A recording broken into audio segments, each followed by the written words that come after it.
Bienvenidos a Sapere Aude, Atrévete a Saber.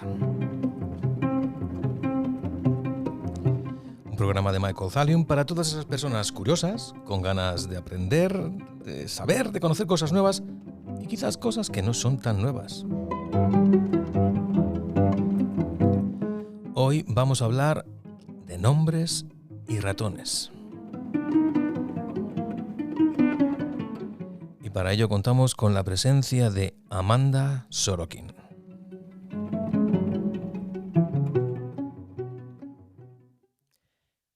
Muy buenas tardes, Amanda. Buenas tardes, Michael. ¿Quién es Amanda Sorokin?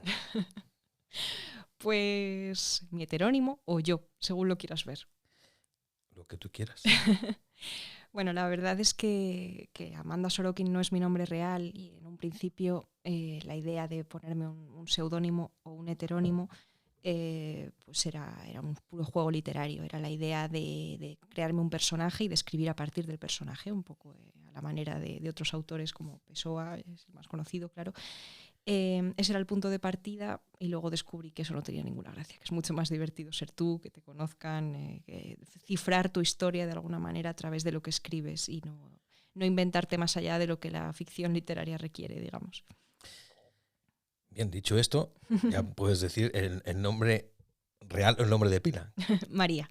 María. María. ¿Cómo quieres que te llame? ¿Amanda o María? Pues, yo ya te conocí como Amanda, pero pues, bueno. Pues entonces está claro, Amanda. Amanda. Sí, en este contexto, Amanda. ¿Por qué Amanda y por qué Sorokin? Bien, pues vienen de lugares distintos los nombres. Lo de Amanda es una historia muy curiosa y que según la voy contando parece que se va ficcionando y que se va adornando, pero es completamente real. Sucedió que cuando yo vivía en Barcelona, que hace ya bastantes años de eso, hace casi 10 años, varias personas que no se conocían entre sí se equivocaron y me llamaron Amanda, sucesivamente. En poco tiempo, digamos, en un periodo de un par de meses, 4, 5, 6 personas, que al final es bastante para que sea una cosa casual, se confundían y me llamaron Amanda. No se parece tanto a mi nombre real, María, Amanda, bueno, salvo por una sílaba, en realidad pues no ocurre. Pero pasaba, y de hecho tengo un disco dedicado de los Antílopez, que quizá conozcas, el grupo Antílopez, Sí, Antílopez, pues, correcto. Donde me habían escrito para Amanda con cariño. Tengo una amiga que siempre me está hablando de Antílopez, ¿sí? Continuamente. No me digas, Sí, pues sí. Yo durante una época fui muy fan de ellos, les tengo cariño, los escucho menos, pero ahí están. Y ellos fueron los primeros que se confundieron porque además sabían perfectamente que me llamaba María y tuvieron un lapsus y dejaron escrito en un disco para Amanda con cariño. Yo, qué cosa más extraña. Pasado un tiempo pasó con un compañero de clase que también me conocía perfectamente porque éramos compañeros de clase, luego con un profesor, así. Y fue ocurriendo. Luego cuando me fui a Madrid me volvió a ocurrir, solamente una vez, pero me volvió a ocurrir y me parece una señal estupenda. Me pareció la prueba de que si en algún momento tenía que cambiarme de nombre me tenía que llamar Amanda. Y lo de Sorokin pues es una reivindicación de alguna manera, porque bueno, no sé si conoces hasta cierto punto mi formación o mi trayectoria, pero bueno, luego vamos a hablar de ello. Luego hablaremos de ello. El caso es que por unas otras historias yo estoy bastante ligada a la canción de autor, digamos, aunque yo escribo poesía y no canción. Pero sí que creo que el sustrato emocional más elemental que tenemos viene de las canciones, viene de lo que escuchamos y no de lo que leemos. Y por tanto, en el momento de querer ponerme un apellido ficticio para ese nombre ficticio, pues me pareció que lo lógico, dado que un apellido de alguna manera revela tu linaje, era preguntarme cuál era mi influencia más remota, mi influencia sentimental o emocional y por tanto lingüística, digamos, más remota. Y sería faltar a la verdad el omitir a Coti, el de Nada de esto fue un error, y el de Antes que ver el sol, que es un músico pop que me gusta mucho, que sigo escuchando mucho, y que por lo menos en un momento dado para mí fue mi primer sentimiento adulto, digamos. Era una música que me emocionaba, que me sugería cosas que nadie hasta ese momento me había dicho, y él se apellida Sorokin, así que me lo puse por Coti. Por Coti. Fíjate, yo antes de que nos viésemos, estoy buscando el apellido Sorokin. Hay un escritor ruso. Que se llama Sorokin. Sí. Luego, o sea, hay bastantes, vamos a decir, personajes con cierta reputación que se apellidan Sorokin. Y digo, ¿cuál de ellos eran Sorokin? Me ha sorprendido. No era la primera apuesta, ¿verdad? No era en absoluto la primera apuesta. Luego descubrí que Sorokin es también una ciudad en Ucrania. Exacto, y que significa urraca. Y ahora una de mis escritoras favoritas es Sabina Urraca, así que también quiero que sea un homenaje a Sabina Urraca. Curiosidades. Bueno, a saber qué ocurre con Amanda Sorokin con el devenir del tiempo. Vamos a remontarnos un poco a tú te dedicas entre otras cosas, a la poesía, entre otras muchas cosas, de las que también me imagino que, sobre las que también me imagino que conversaremos. Pero yo quiero remontarme, tú eres relativamente joven, no eres una mujer que lleva 30 años o 40 años escribiendo poesía, eres joven. ¿Cómo surge en ti esa pasión, vamos a decirlo así, por la poesía y por las letras? Pues bueno, creo que son varias preguntas en una, en realidad. La pasión por las letras es totalmente heredada. Eso, bueno, de hecho estamos ahora mismo estamos grabando en mi casa, imagino que lo podemos decir en casa de mis padres. Lo suelo decir. Sí. Bueno, para poner en contexto, luego retomamos esta pregunta de dónde surge la pasión. Voy a poner en contexto por qué estamos tú y yo frente a frente aquí hoy. Hace no tanto, hace un poco más de una semana, estuve hablando con Pollux Núñez. Entonces le pregunté si conocía a mujeres que tuviesen algo que decir respecto de alguna de las disciplinas de las que trato en esta serie de Sapereaude. Entonces me habló, entre otras mujeres, de ti. Y me dijo, ¿conoces a Amanda Sorokin? Y yo en ese momento dije que no, pero ahora te cuento otra anécdota. Le dije no. Me dice, pues es una mujer muy brillante, es muy buena y sabe muchas cosas, sabe mucho de mucho. Vaya. Total, que volví a indagar y resulta que yo a ti sí que te había visto una vez, pero no lo recordaba. Y fue el día en que presentaste el poemario Dinosaurios de pelo rosa en la Mistral, que fue justo el día en que se anunció el premio Cervantes de Luis Mateo Díaz. Exactamente. Y estuve en esa presentación que fui ¿Qué me dices? que fui con un compañero, un amigo que es el director de la revista Nominis, con la que colaboro. Y estuvimos allí, pero yo no lo recordaba. Fue entonces cuando dije, pues he estado ahí. O sea, que sí que te había visto una vez. Que te había visto, pero no me acordaba. Y entonces los consejos o las sugerencias o los comentarios que hace Pollux suelo seguirlos. Entonces indagué sobre ti, me di cuenta que sí que efectivamente te había visto y compré 3 de los poemarios que tienes, que son Las alas de las polillas, de Revolutionibus y, ya lo he dicho antes, Dinosaurios de pelo rosa. Dinosaurios de pelo rosa. Y los leí, te llamé y quedamos. Y estamos aquí en Santa Marta, que es porque tú has nacido en Salamanca, aunque has vivido en muchos sitios, pero estamos aquí en tu casa. Dicho esto, ya hemos puesto en contexto nuestra conversación. Volvemos a lo de la pasión por las letras. Claro, pues estamos grabando en casa de mis padres y concretamente, bueno, en el sótano de casa, pero este sótano funciona fundamentalmente como biblioteca. Exacto, estamos rodeados de libros, doy fe. Porque en el resto de las habitaciones ya no caben más libros. Así que, como digo, la pasión por las letras es heredada. Además, mis padres tienen los dos un trabajo muy, muy bonito. Mi padre es catedrático de Historia Contemporánea aquí en la Universidad de Salamanca y mi madre es la directora de la Biblioteca Histórica de la universidad. O sea, que tiene probablemente uno de los trabajos más bonitos del mundo.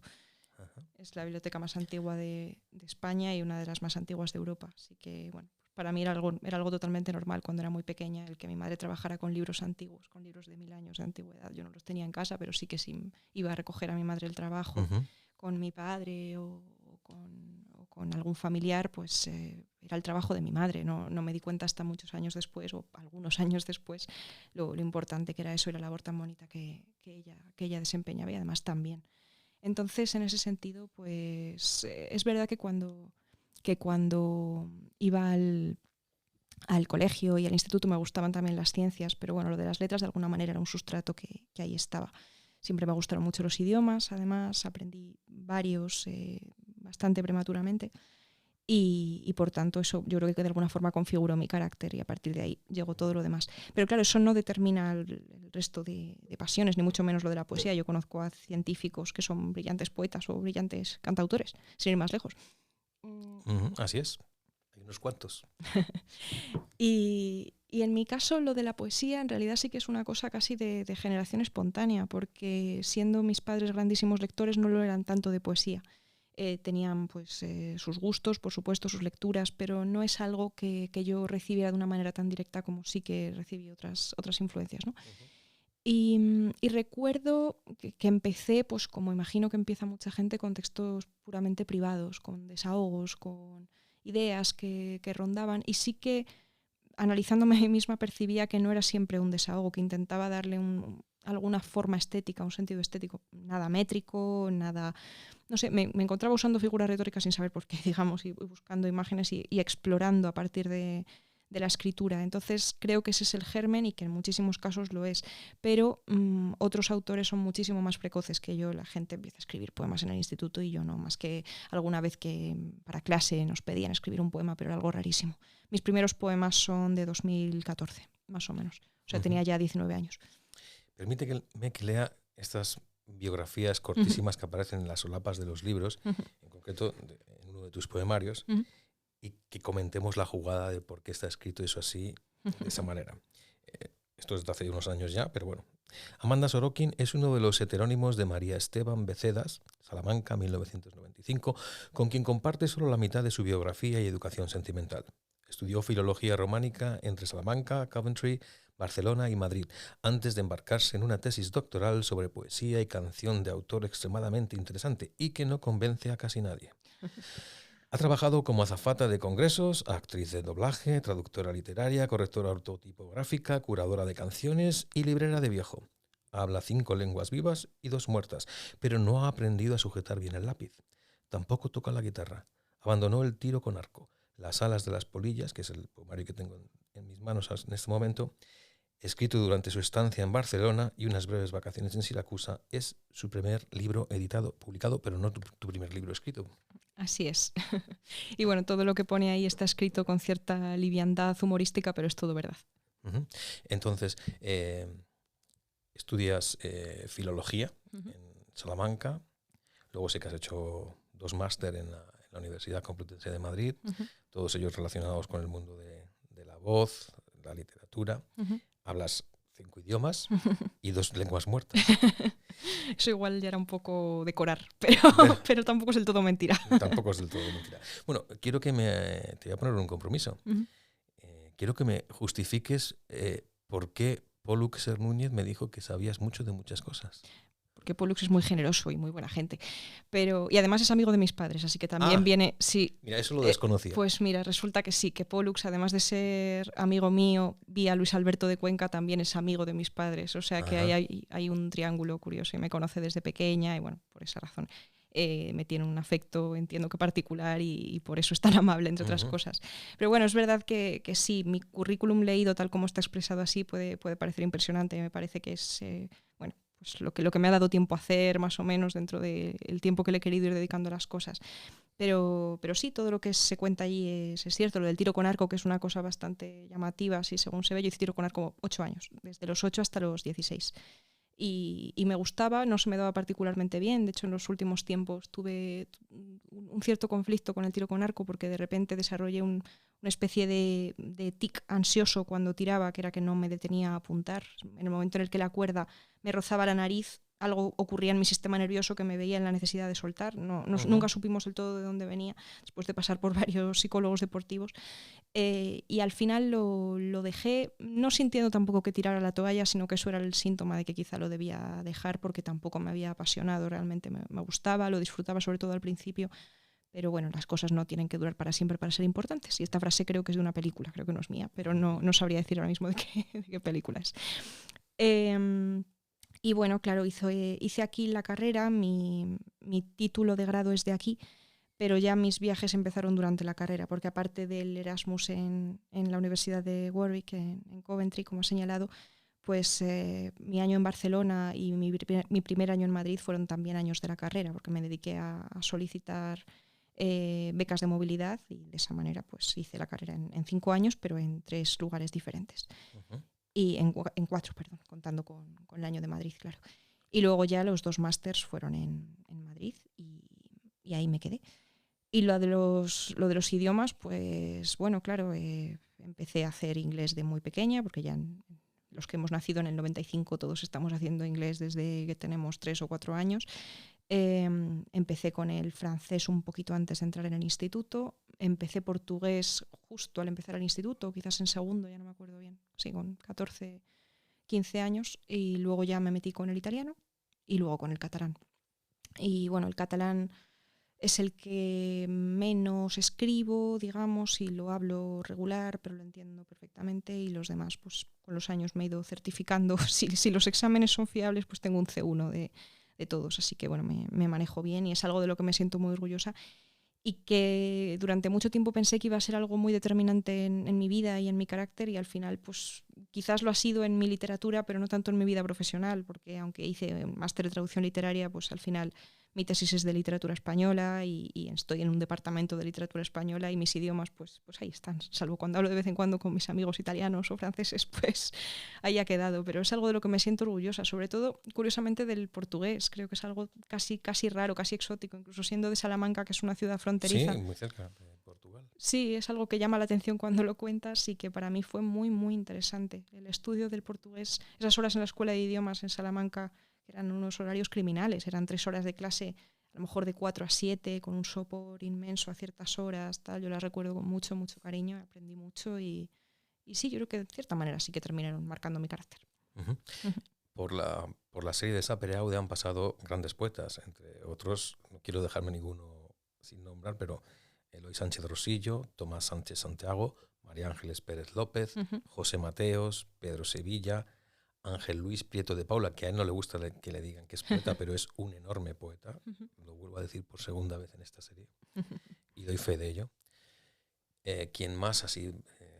Que no recuerdo ahora, seguro que alguno se me ha quedado en el tintero. Ramón García Mateos. Bueno, en fin, ha habido mucha gente, muchas personas que ya tienen, como he dicho anteriormente, una trayectoria muy larga. Tú representas para mí la proyección de futuro. Actualmente tienes 30 años, es una mujer joven que tiene eso que se dice toda la vida por delante. ¿Qué tiene que decir una mujer de 30 años respecto del mundo que le rodea?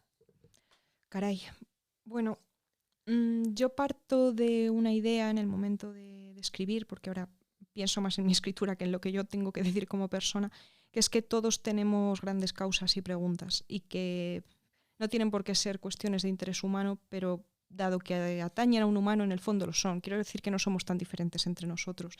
Y yo intento escapar un poco de la poesía intimista, pero a la vez mi poesía creo que no tiene nada de social, por ejemplo. Sin embargo, sí que es observacional y, por tanto, quiero reivindicar eso, quiero reivindicar que todas las miradas son importantes, que la mía en cierta manera lo es, pero porque cualquier otra lo es, y no porque por el hecho de tener, digamos, cierta sensibilidad lingüística o literaria, pues tenga ideas más sensatas o más lúcidas sobre las cosas. Pero claro que tengo cosas que decir. Además, pertenezco a una generación, no sé hasta qué punto esto está estudiado, sin duda lo está, pero yo la percibo como una bisagra clarísima entre los que han venido inmediatamente antes y los que han venido después. Yo me suelo sentir más en sintonía con los que son un poquito mayor que yo. Es decir, los que han nacido entre el 90 y el 92, 93, los siento mucho más cercanos en cuanto a sensibilidades a mí que los que han nacido ya en el 96 o 97, es curioso. Y eso lo he comentado con más amigos de nuestro año y tenemos esa misma visión. Quizás porque nos ha impregnado menos la cultura woke, por ejemplo, pero luego a la vez creo que asumimos como realidades absolutas cuestiones que gente quizás un pelín más mayor ya no lo hacen. Por ejemplo, pues el ecologismo. Para mí es algo fundamental. Soy poco militante de palabra, pero desde luego soy tremendamente maniática reciclando, y sin embargo mis primas, que son un poquito mayores que yo, que tienen 5 o 6 años más que yo, pues bueno, reciclan, pero con una actitud mucho más relajada, y eso sí que creo que es generacional. Por supuesto el feminismo, pero creo que, por ejemplo, por meterme un poco más en harina, creo que tengo más tolerancia. Creo que tengo más tolerancia a cierto humor políticamente incorrecto que los nacidos en el 96 o el 97. O sea, a mí creo que me pueden hacer gracia muchísimas cosas, incluso si sé que son terribles, pero esto es así. Y creo que es algo sano. Creo que es sano mientras se tenga consciencia de lo que es humor y, por supuesto, mientras no haya una víctima directa de ello, ¿no? Y luego también me sucede, eso ya como una cuestión de rasgo de carácter mío, que siempre he tenido cierta sensibilidad hacia las actitudes injustas y de poder que veía alrededor, ¿no? Y no te hablo de que yo no me iba normalmente a las manifestaciones, no perdía, me pilló en los años cuando estaba en el instituto, pues de Bert y tal, yo no solía hacer huelga, tampoco era algo en lo que meditara mucho, no solía hacerlo, pero sin embargo no tenía ningún miedo a enfrentarme a mis profesores si veía que no se estaban comportando bien con algún compañero, que a lo mejor incluso era alguien que no me caía bien, pero en eso siempre fui bastante kamikaze, tenía cierta facilidad para meterme a defender a gente. Y es algo que, bueno, lo cuento porque estoy orgullosa de ello, porque creo que sí que es un rasgo de mi personalidad que me gusta y que si algún día soy madre intentaré inculcar. No tengo particular instinto maternal, pero es algo en lo que creo mucho, igual que en la lealtad. Pues son rasgos de carácter que van mucho más allá de los rasgos de carácter, que van de una filosofía, de una manera de creer en una sociedad, y en lo que creo profundamente, y sí que percibo en mi entorno pues que se le quita valor a esas cuestiones, sobre todo, claro, pues que vivimos en un tiempo donde incluso la verdad es relativa, ¿no? Entonces, si no existe un punto de apoyo como la verdad, es muy difícil tener valores fijos, y creo que hay que tenerlos. Creo que hay que tener un código de honor. Esto, por citar a nuestro Luis Alberto de Cuenca, ¿no? Que él sigue el código de Yule, ¿no? del orden de la caballería, que parece que es una cosa friki que él cuenta, pero es completamente cierto. Él la sigue, igual que su buen amigo Loquillo. Creen en el código de la caballería. A mí es algo que me conmueve, porque, bueno, dentro de que pueda ser un juego metaliterario también por parte de ellos, me parece fundamental, sí, que existan valores, que no todo sea relativo, digamos. ¿Y cuáles son tus valores? Pues sí, creo que la lealtad. Creo que la lealtad es fundamental. Sí creo que en ocasiones la sinceridad puede estar sobrevalorada, porque se trata muchas veces de vivir sin hacer daño, y a veces la verdad es dañina y nada constructiva y no sirve. Pero sí que creo en la lealtad. Creo que se debe ser coherente en la medida en que te lo permiten las circunstancias. Creo que no hay que ser autocomplaciente, que es algo en lo que es muy, muy, muy fácil caer, y algo que por otra parte es muy bueno de estos tiempos, de tener mucha conciencia de la salud mental, por ejemplo. Pues sí creo que nos hemos contaminado un poco de esos discursos, incluso yo misma. O sea, hay momentos donde digo, madre mía, he perdido X días de trabajo porque me sentía mal y porque tengo muy asumido el discurso de si tu cuerpo te pide que pares, pues debes parar. Y es algo cierto, pero a la vez digo, caray, es que si yo misma no me obligo a seguir trabajando o concentrarme o hacer lo que tenga que hacer en ese momento, no lo va a hacer nadie, ¿no? Entonces, eso solamente, la única manera de distinguir cuando estás siendo justo o injusto contigo es como digo, el obsesionarse un poco con no caer en la autocomplacencia. Y creo mucho en la amistad. Creo fundamentalmente en la amistad. Creo que la lealtad se sustenta sobre muchas cosas, y no es algo que necesariamente venga de que alguien ha hecho algo por ti y tú lo quieras corresponder. Hay veces que es algo espontáneo, y en la amistad a veces sucede eso, ¿no? Hay gente que por la razón que sea tiene nuestro corazón y nuestra lealtad para siempre, incluso si es gente más ausente o más incomprensiva en momentos dados. Y eso es bello también. Fíjate que cuando has dicho eso de que tú misma te decías entrar en... no recuerdo exactamente la frase como la has dicho, pero que decías que a veces uno tiene que obligarse a trabajar, porque existe eso de que si tu cuerpo te dice que pares, para... Se me ha despertado el recuerdo de una persona que ha pasado por Sapere Aude, falleció lamentablemente el año pasado, el 5 de julio de 2024, que es José Antonio Abella.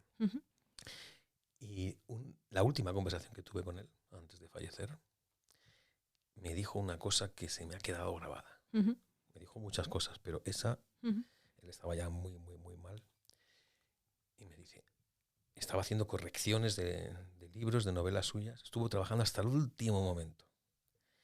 Y me dice, hay cosas que solamente uno puede hacer. y nadie las hará por ti. Sí. Y es una verdad como un piano.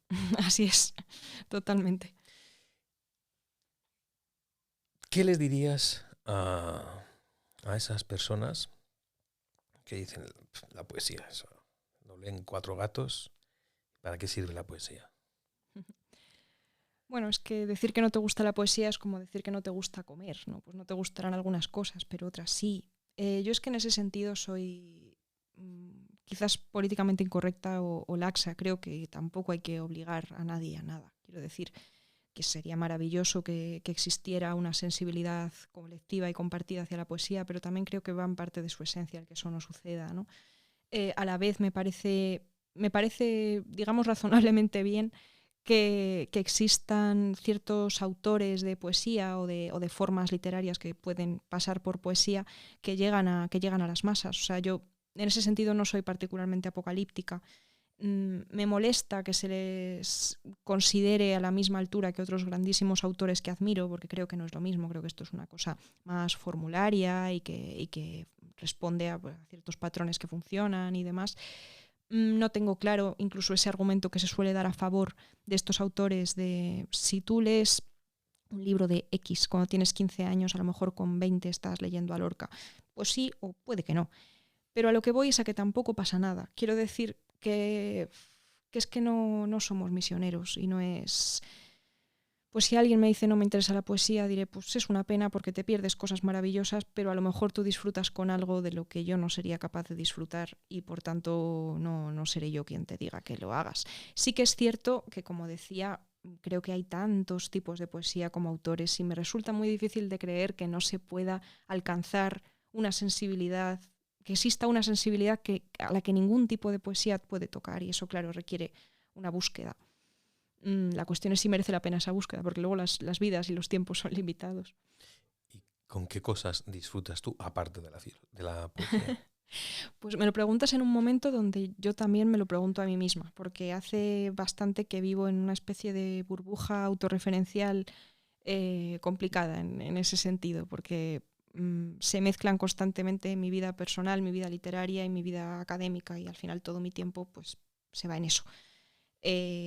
Sucede que, claro, estoy haciendo mi tesis doctoral sobre poesía y canción de autor, que yo a la vez doy mucha importancia a mi propia obra literaria, con lo cual también ocupa un espacio importante de mi tiempo y de mi cabeza, y que por inercia y por una cuestión muy lógica me acabo relacionando con gente que está en los mismos temas, en los mismos ambientes. Esto es muy difícil de separar. Lo que pasa es que lo disfruto tanto que es cierto que no me genera tampoco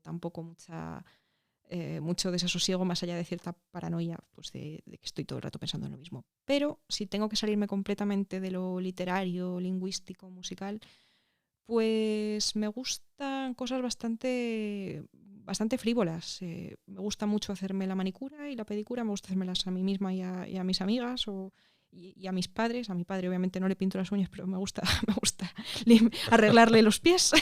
Lo disfruto, me relaja, me vacía la mente. Me gusta mucho la ropa, me interesa la moda, dedico mucho tiempo, a leer sobre moda, a pasar por tiendas de ropa donde a lo mejor no compro nada, pero me gusta verlo, me gusta intentar entender de dónde vienen las modas, cuándo se están retomando, cuándo pueden estar aportando algo nuevo.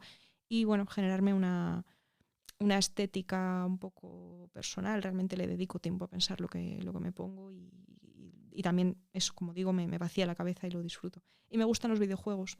Ahora ya no puedo dedicarles tanto tiempo, pero yo soy de la generación Nintendo DS o sea, no llegué a la Nintendo 64, pero sí que jugaba a la Play y al ordenador con mis primas, y luego yo tuve ya mi Game Boy Color y mi Nintendo DS. Y todavía de vez en cuando, de hecho la tengo aquí en esta casa, y este verano he jugado al Animal Crossing y algún otro, pues el Mario 64 para el Nintendo DS me hace muy feliz. O sea, Veo que estás puesta, sí. sí, sí. Pues mira, Es así. aprovecho que te tengo aquí para Sí. hacerte una pregunta al respecto de esto, porque yo he tenido conversaciones sobre este asunto con personas de todo pelaje. Claro, yo soy bastante mayor que tú, tengo 53 años y nunca he tenido esa curiosidad por los videojuegos ni por los ordenadores. Un hermano mío, la tiene, lo sacamos 1 año y medio, es decir, que somos casi de la misma quinta, Ujú. y él ha jugado toda su vida. Yo fui de los del Spectrum. Ujú. O sea, sí que lo he visto, pero nunca he sentido esa pulsión por el videojuego. Ujú. Y yo lo veo como algo, como el extranjero que llega a una tierra y se maravilla de ver las gentes que están metidas en ese mundo. Ujú. Y claro, desde esa ignorancia, yo tengo mi teoría, A que ver. es una teoría completamente personal y no verificada. Ujú. Y aprovechando que te tengo aquí delante, te hago la pregunta. Ujú. Yo creo que eso de los videojuegos, y no solamente los videojuegos, todo lo que tiene que ver con los ordenadores, la inteligencia artificial que se ha puesto ahora muy de moda, está haciendo que los cerebros de las personas se vuelvan cada vez más vagos. Ujú. Ya no se practica la memoria. Yo pertenezco a una generación en la que ya en la escuela eso de memorizar estaba mal visto. Ujú. Y a mis años yo sí que creo que eso es una creencia, que eso es un gran error. Es verdad que tú puedes saber que puedes encontrar las cosas en Google, Ujú.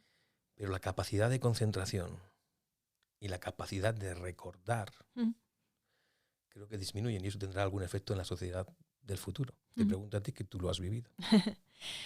Pues bueno, creo que Unamuno decía que no tenía sentido llevar en la cabeza lo que se puede llevar en los bolsillos. Y en ese sentido, pues bueno, creo que Unamuno era era un pionero en tantas Ujú. cosas y en esto, si de verdad la frase es suya, que juraría que sí, o por lo menos a mí me la vendieron como frase de Unamuno, pues creo que tiene razón. Creo que hay una parte de la historia de la humanidad, de la evolución, del progreso, que implica el tener que almacenar cada vez menos cosas en la cabeza porque tenemos más medios a nuestro alcance. Creo que por supuesto eso es una pérdida cognitiva y que en nuestras manos está, una vez más, como decíamos antes, porque nadie lo va a hacer por nosotros, el mantener la mente entrenada. Lo que pasa es que creo que no se pueden meter en la misma categoría pues videojuegos, inteligencia artificial o Google. Para mí los videojuegos, por lo menos los que yo he conocido, me parecen auténticos prodigios de la imaginación y del entretenimiento.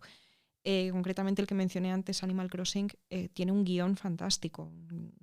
La parte de guión, de interacción con los otros personajes, o sea, las personas que han creado eso son brillantísimas y creo que se puede, por lo menos mi manera de disfrutar el videojuego, aparte Uh-huh. de como jugadora, es esa, es el disfrutar, el decir, qué gente tan lista. Qué gente tan lista ha hecho esto. Y siempre hay un componente, por supuesto, de ingenio, de búsqueda. Yo creo que los videojuegos sí que son estimulantes a nivel cerebral. Quizás si te quedas pues en el Tetris, que a mí también me pasa alguna vez perder el tiempo con el Tetris porque es liberación hormonal instantánea, satisfacción inmediata, pues eso sí, yo siento cómo van muriendo mis neuronas al tiempo que lo hago, pero no me ocurre con los videojuegos. Igual que no me ocurre con Google. Gracias a Dios existe Google y ese motor de búsqueda nos ha restado, cierto, horas en bibliotecas, pero nos ha permitido hacer otras muchas cosas que no necesariamente son peores y nos permite seguir formándonos. Pero sí que me preocupa la inteligencia artificial, no de cara a los que, digamos, entienden de inteligencia artificial, sino de cara al usuario medio. Es decir, yo no soy tampoco apocalíptica, igual que no lo era, como decía antes, con lo de las formas de poesía comercial.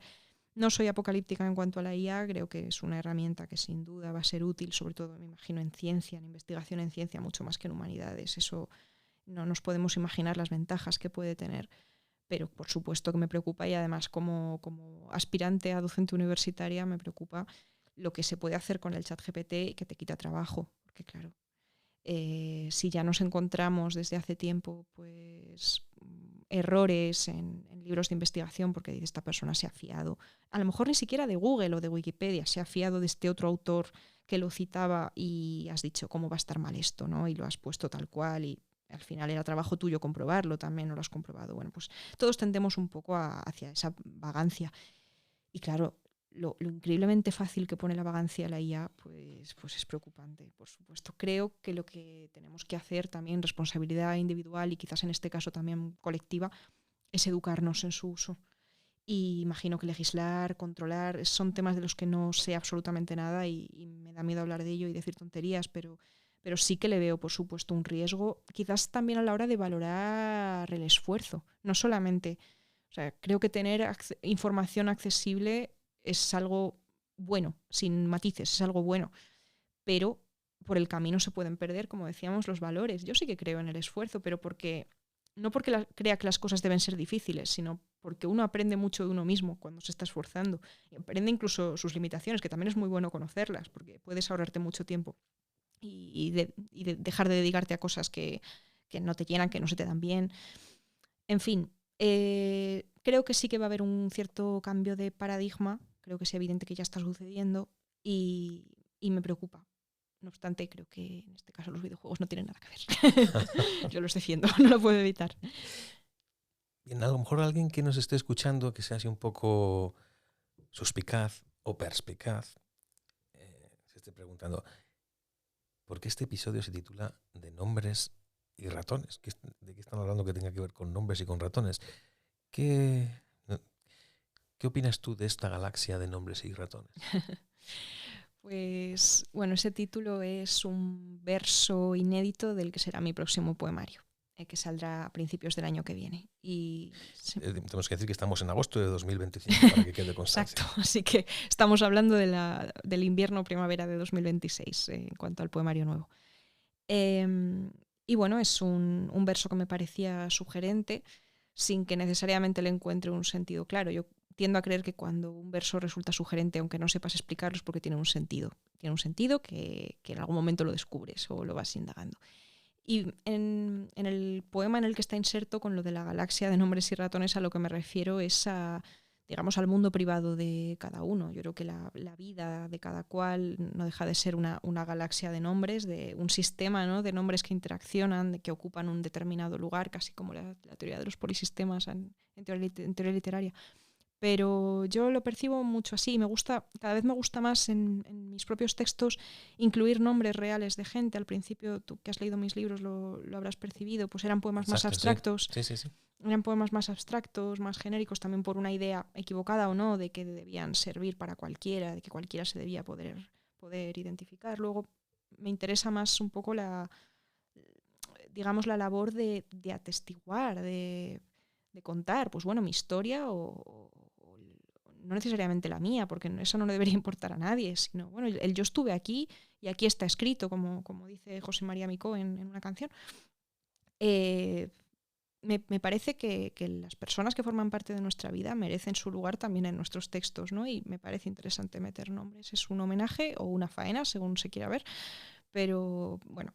La cuestión es que en el momento en el que escribes con nombres reales, pues estás esclavizando a esa persona porque la estás convirtiendo en literatura, pero también creo que es un digno homenaje y que fuera de la literatura todas las mentes funcionan así, percibimos nuestras vidas como una galaxia de nombres. Y lo de los ratones, pues es porque más allá de los grandes nombres que consideran nuestro sistema privado, pues están los ratones, que pueden ser ratoncitos así literales o el sentido simbólico que cada cual le quiera dar. En mi caso yo estaba pensando en mi hámster, esto es así. A mí me gustan mucho los roedores.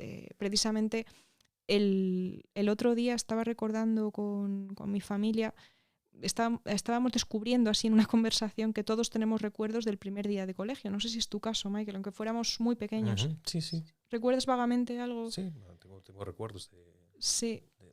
Además del colegio antes de la primaria, lo que se llamaba antiguamente parvulitos. Uh-huh.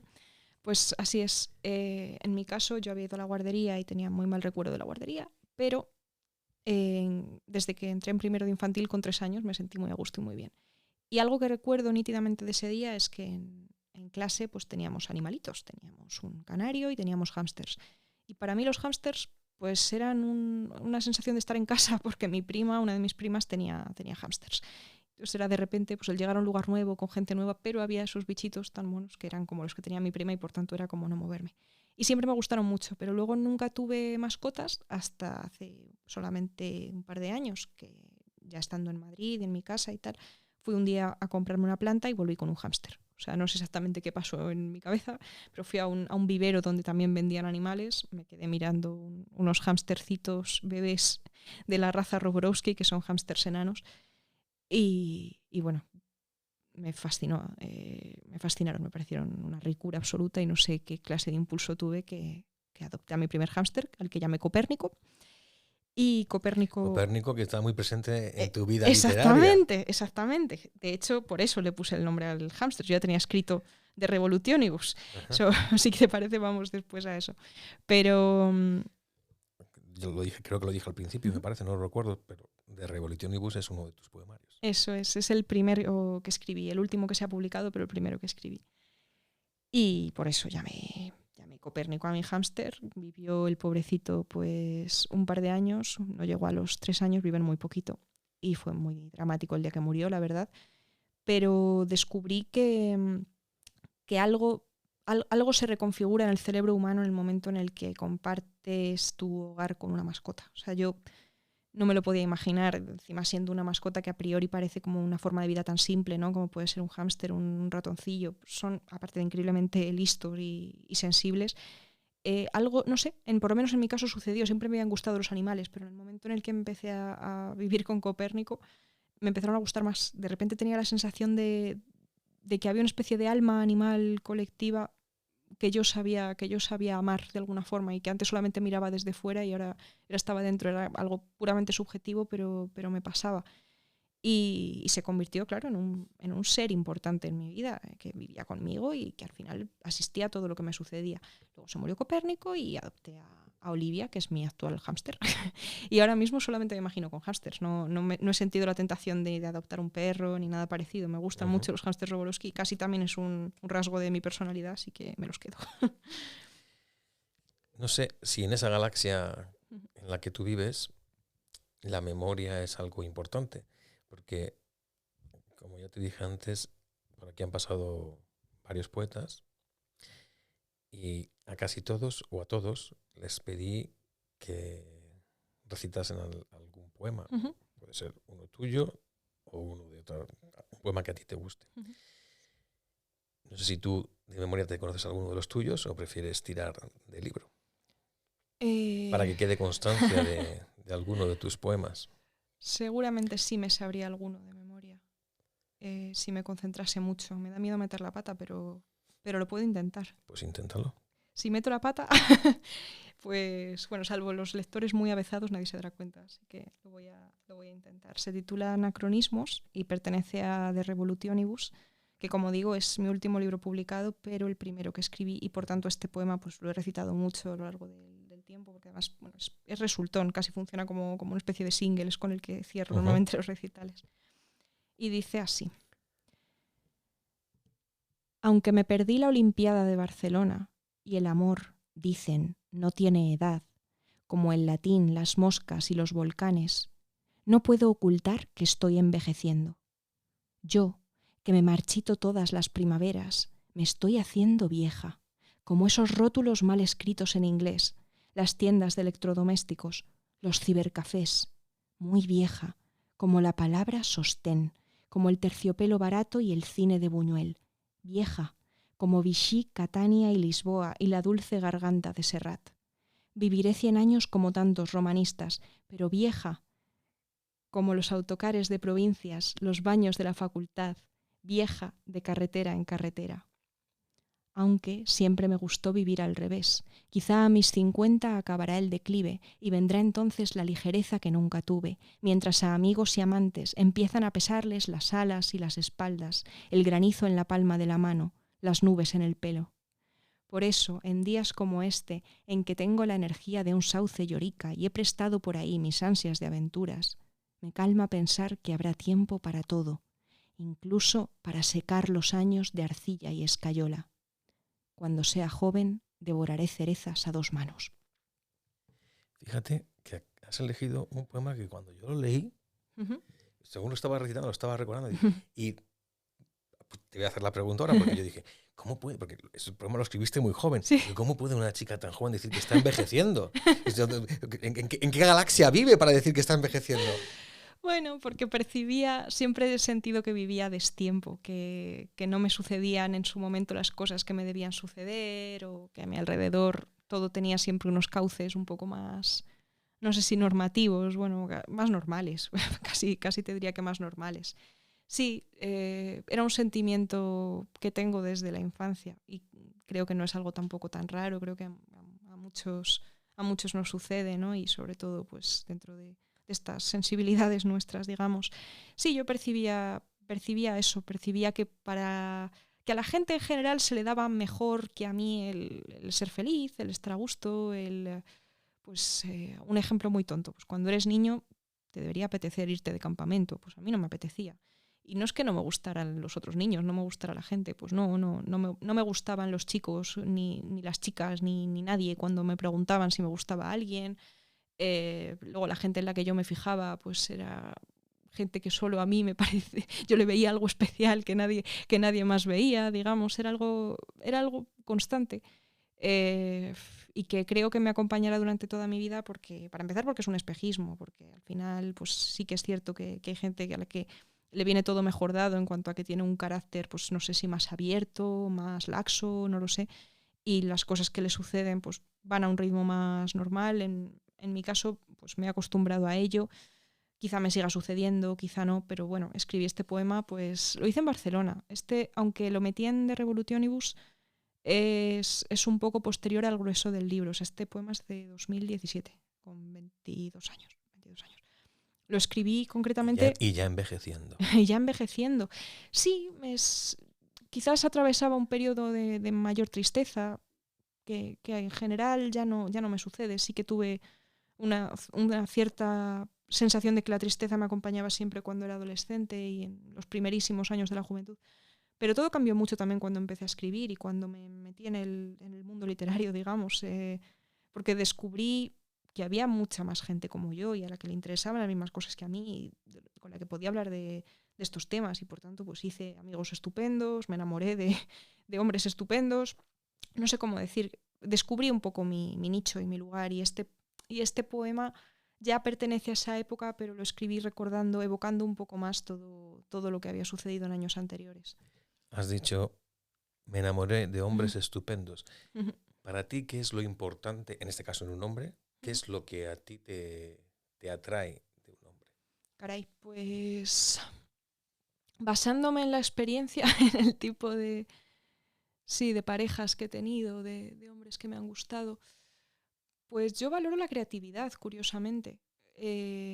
Creo que es fundamental también porque valoro el humor y valoro la sensibilidad, y todo va ligado, ¿no? Es un rasgo que parece, bueno, pues lo típico es decir, pues que sea inteligente, que sea buena persona. En mi caso, normalmente ha ido unido el ser inteligentes con ser personas talentosas a nivel creativo en diferentes campos, lo cual pues no les convierte necesariamente en buenas personas, ni en malas, sencillamente en una forma de vivir que se parece a la mía, en una forma de, como decíamos y como he repetido tantas veces hoy, de sensibilidad y de percibir las cosas, y de que al final se trata de que no le parezca una tontería cosas que para mí no lo son. Creo que al final eso es lo que he buscado siempre y me ha salido mejor o peor. Pero sí, yo no, porque además tengo mucho orgullo y mucho ego, y creo que no podría sobrellevar una relación donde no se está valorando las tonterías que yo valoro. Esto es así. Eso, hablando de esos hombres, su sombra aparece en el poemario Las alas de las polillas. Cuando lo leí, la sombra de esos hombres aparece en muchos de esos poemas. En esta serie, me encantaría seguir hablando contigo, pero todo tiene un principio y un final. En esta serie, decía, hay una sección que es fija y siempre es la misma para todas las personas que pasan por aquí. Hemos hablado mucho de literatura, pero si tuvieses que decir o recomendar a alguien un libro que ha de leer sí o sí antes de morir, ¿qué libro recomendarías? ¿De poesía o en general? Lo que tú quieras. Pues no voy a ser nada original, me temo. El Principito. Ajá. Sí, a riesgo de que parezca que he leído muy poco en mi vida y que me he quedado con las primeras lecturas, El Principito, pues además, tal como soy yo, tenía un poco el riesgo de que con los años me acabara pareciendo sobrevalorado, y no me lo parece. Lo que se suele decir de que cuando lo lees de pequeño, de más mayor, va cambiando el significado, va creciendo contigo, en mi caso es que es completamente cierto. O sea, ante las crisis vitales me releo El Principito y encuentro, no sé si respuestas, pero por lo menos pistas. Y de hecho, bueno, tengo mi único tatuaje, es un símbolo principitesco. Fíjate, exactamente, es la famosa boa. Exacto. Que se come un elefante. Eso es. Y te sorprendería la cantidad de gente que me ha preguntado si es un sombrero. Exacto, sí, correcto. Es muy curioso, es muy, muy curioso. Es mi primer y único tatuaje hasta el momento. También porque fue el primer libro que me leí en una lengua que no era la mía. Entonces representaba también esa faceta de plurilingüe. Aprovechando eso que acabas de comentar, ¿es distinto el Principito en francés que en español? Pues... Y tú eres traductora. ¿Perdón? Y que tú eres traductora también. Claro. Caray, pues es que el mayor recuerdo que tengo de él es en francés. Porque yo lo tenía en español aquí en casa y alguna vez había leído pasajes con mis padres, pero no me había llamado nada la atención porque me parecía algo muy extraño. Me parecía, pues al final, un niño que está solo, aparece una fiera y una rosa. Todo era confuso y extraño y no me cautivó particularmente. Y sin embargo, sí que lo hizo cuando ya lo leí de nuevas, que fue ya directamente en francés, y cuando lo releo es en francés. Entonces no te sé responder. Bueno, siempre hay matices, claro. Como traductor que eres tú también, te querría hacer la pregunta de vuelta. ¿Tú crees que cambia la esencia de un libro al traducirlo? Totalmente. Sí, de ¿no? hecho, yo soy de los que piensan, algún autor me fusilará por esto, cuando llega alguien y me dice, he leído a Shakespeare, le pregunto, ¿lo has leído en inglés? No, entonces no has leído a Shakespeare. Claro. He leído a Nietzsche, ¿lo has leído en alemán? Entonces no has leído a Nietzsche.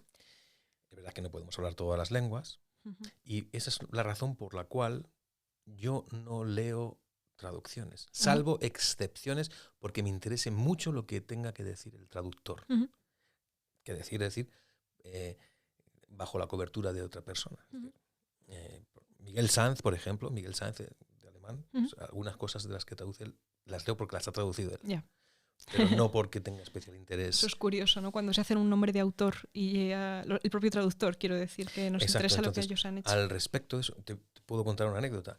Hace muchísimos años, cuando estaba todavía yo en el instituto, como todo el mundo hablaba de un libro que tiene mucho renombre, que es Así habló Zaratustra, de Nietzsche, y me acuerdo que cogí el libro en español y lo empecé a leer y dije, qué pestiño, no recuerdo si lo terminé de leer, pero me pareció aburridísimo. Y era la época en que yo me leía un montón de cosas que supuestamente no eran para la edad que yo tenía. Pero ese libro, tengo el recuerdo, y me pareció un pestiño. Muchos años después, estando en Hamburgo, en Alemania, cuando yo hablaba alemán, en una librería, de repente veo el libro en alemán. Total, que lo saco, y te lo abro y ya en la primera página me di cuenta de una cosa que es esencial. En alemán, el libro está, en español es el sol, ¿no? En alemán, el sol, die Sonne, es femenino. Con lo cual... Añadió un matiz. Añade un matiz. Es como la mismo que la luna de Federico García Lorca, que es femenina. ¿Cómo lo traduces eso a cualquier otro idioma? Claro. Si no tiene esa connotación. Claro. Entonces ya dije, claro, es que se desvirtúa por completo todo el libro. Y si lo traduces como la luz, no es lo mismo la luz que el sol. O la sol en alemán. Quiero decir que ese tipo de cosas se pierden en la traducción que hago. Sí. Está muy bien, si uno solamente habla una lengua, pues está muy bien leer traducciones. Pero yo, por principio, de las lenguas que hablo, no leo las traducciones. Lo leo en el original o si no, no lo leo. No sé si he respondido a tu pregunta. Totalmente. No, y estoy bastante de acuerdo. Lo que ocurre es que, bueno, los que tenemos además formación en traducción, pues no deja de ser tirar piedras contra nuestro tejado. Pero yo creo que sencillamente se trata de repensar el concepto de la traducción. El traductor es como un servidor público, no sé cómo decirte. Como el doblaje, o sea, es una opción. No se trata, para mí me sobran todos los debates de si es mejor ver en versión original o ver doblada una película. A mí me encanta ver las películas dobladas porque tengo buen oído, reconozco las voces y me interesa muchísimo el trabajo de voz que hacen los actores de doblaje. Yo misma me formé en doblaje, aunque luego no he ejercido más que un par de veces. Pero es un trabajo precioso que me fascina, que me da una envidia tremenda. Pero reconozco que lo veo no porque no pueda ver la película en original, sino por el juego de ver cómo lo han hecho, que me parece un prodigio de cómo se ha hecho. Y también creo que el argumento de es que si no se doblaran las películas la gente hablaría más idiomas, me parece parece una estupidez. O sea, desde luego eso de quien no es culpa es de los actores de doblaje por encima de todo. O sea, que partiendo de eso. Pero sí es cierto que con los libros creo que es ingenuo el pensar que leer una traducción es leer el libro. Creo que es quizá lo más cerca que podemos estar de leer el libro si no hablamos el idioma, y por tanto ya es algo, no es como no haberlo leído. Ujú. Pero creo que sí te doy la razón que no nos hemos leído. Y de hecho hay fantásticas traducciones Ujú. que abrillantan el original, Ujú. y originales que son muy malos, que son mal traducidos, y originales que son muy buenos y son muy mal traducidos. Sí. Hay de todo, Ujú. pero si uno tiene la suerte o las circunstancias le han llevado a hablar otros idiomas, no hay nada como leer en la lengua en que el escritor escribe un libro. Y todos los que hemos traducido en un momento dado sabemos además lo difícil que es y la cantidad de renuncias que se hacen a cada paso, no digamos cuando es traducción literaria o de poesía. O sea, uno escribe tapándose los ojos, la nariz, como diciendo, bueno, mira, esto es lo que yo te puedo ofrecer dentro de mis conocimientos, pero me he quedado a años luz de lo que estaba queriendo decir. Y lo mismo que hemos hecho con los libros aplicado a la música, si tuvieses que decir una música que alguien tenga que escuchar antes de morir, sí o sí, ¿qué música dirías? ¿Un disco, un autor o Lo que tú quieras. que escuchen a Javier Ruibal? ¿Por qué? Pues bueno, es quizás uno de los músicos, bueno, es sin ninguna duda uno de los músicos más brillantes que tenemos en España, y quizás, por decirlo suave, menos conocido de lo que debería en España. En parte se debe a que es muy difícil encuadrarlo dentro de un género, porque él es más o menos cantautor, pero hace más o menos música andalusí, más o menos música africana, más o menos jazz, más o menos flamenco. Entonces, digamos que tiene una parte de su poética en un sitio y otra parte en otra, siempre muy repartido, y entonces no es fácil encuadrarlo ni incluirlo dentro de, yo qué sé, de antologías, demás, y por tanto ha pasado más desapercibido que otros compañeros de generación y amigos cercanos suyos. Yo, de hecho, lo descubrí pues prácticamente cuando empecé a hacer la tesis. Era uno de los autores principales de mi tesis, pero no me había sentado nunca a escucharlo hasta ese momento. Y a medida que va avanzando mi investigación me voy encontrando